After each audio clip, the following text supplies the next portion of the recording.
Hello বন্ধুরা, আজকের গল্প নেকড়ে আর বক।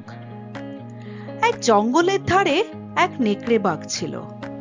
একদিন সে বসে বসে মনের আনন্দে মাংস খাচ্ছিল, কিন্তু হঠাৎ হলো কি, একটা মাংসের হাড় ঢুকে গেল তার গলায়।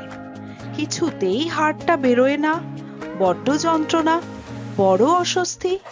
যাকে দেখে তাকেই নেকড়ে বলে, ভাই হে, বড় কষ্ট পাচ্ছি, গলা থেকেই মাংসের হাড়টা বের করে দাও না। কিন্তু সবাই শোনে, কেউ কিন্তু তার কাছে এগিয়ে আসে না। কেন আসবে? সে তো নেকড়ে বাঘ, কি জানি কি আছে তার মনে, ধরে যদি খেয়ে ফেলে। নেকড়েরা বড়ই হিংসুটে। নেকড়ে এদিকে যন্ত্রণায় ছটফট করছে, কেউ রাজি হয় না তার গলার হাড় বের করতে। ঘুরতে ঘুরতে নেকড়ে এলো এক বিলের ধারে। আরে, একটা বক বসে আছে না? নেকড়ে একটা বককে দেখতে পেল। হ্যাঁ, বকই তো, লম্বা গলা, দেখলেই চেনা যায়। স্থির হয়ে সে বসে আছে জলের দিকে চেয়ে। যাই, দেখি বককেই বলি, সে যদি আমাকে একটু সাহায্য করতে পারে। নেকড়ে বেশ নরম আর কাতর সুরে বলল, ভাই হে, একটা উপকার করবে আমার? কি?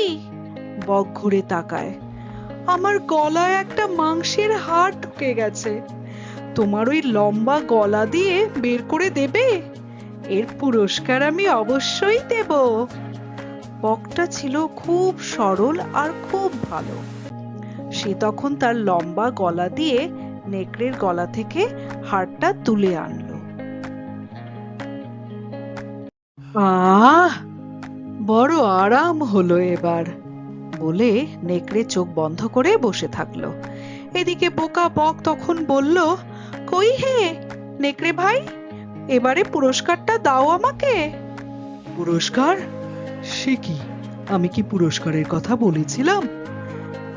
তখন নেকড়ের কি আর মনে আছে পুরস্কারের কথা? সে তো তখন তার পুরনো স্বভাব ফিরে পেয়েছে। রাগে চোখ মুখ লাল করে নেকড়ে বলল, পুরস্কার? এই শুনে বক তো অবাক, সে থতমত খেয়ে গেল। সে বলল, হ্যাঁ ভাই, তুমি তো বললে তোমার গলা থেকে ওই মাংসর হাড়টা বের করে দিলে আমাকে পুরস্কার দেবে। দাঁত কড়মড়িয়ে নেকড়ে বলল, নেকড়ের মুখে গলা ঢুকিয়ে এখনো তুই আস্ত আছিস, সেই তো তোর পুরস্কার। ফের যদি কথা বলিস, কচ মচিয়ে চিবিয়ে খাবো, বুঝলি? যা, পালা এখান থেকে।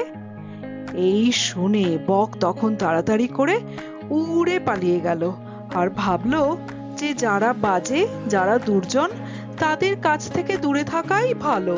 তারা খুব অকৃতজ্ঞ।